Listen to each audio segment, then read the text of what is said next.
नमस्कार मंडळी. तर तुमचं अगदी मनापासून स्वागत आहे नवीन डे आणि नवीन ब्लॉगमध्ये. तर मी आता विचार करत असाल मी कुठे निघाली, तर मी निघाली होती माहेरी जाण्यासाठी. प्रचंड ऊन होतं वाटेला. मी माझं एक काम होतं फायनान्समध्ये, तिकडे गेली होती. त्यानंतर मी मस्त छान असं लिंबू पाणी एन्जॉय केलं.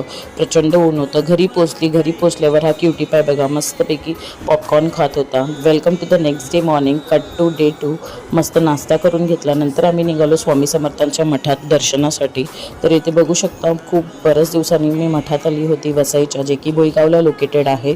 सो मी तिथे दर्शनाला गेले. खूप प्रसन्न वाटतं जेव्हा स्वामींना आपण भेटतो. सगळं दुःख, जी काही संकटं असतात ते स्वामींना सगळं माहिती असतं. आणि लवकरच मी अक्कलकोटला सुद्धा जाणार आहे. तर प्लीज प्लीज प्लीज तुम्हाला सुद्धा अक्कलकोटला जायचं आहे का नक्की कमेंट करून सांगा. मी घेऊन नाही जाणार, पण मी व्लॉग नक्की बनवणार. सो असंच काही छानसा असा दिवस होता. बहीणसुद्धा आली होती, छान टाईम स्पेंड केला. बहीण काही कामा रिलेटेड आली होती, जी की माझी मोठी बहीण. मम्मी आणि ताई गेले होते बाहेर, म्हणून घरातली छोटी मोठी कामं उरकून घेतली मी. भांडी वगैरे धुणं किंवा ओटा साफ करणं, छोटी छोटी कामं. कारण मम्मी सहसा माहेरी आले की जास्त काम देत नाही.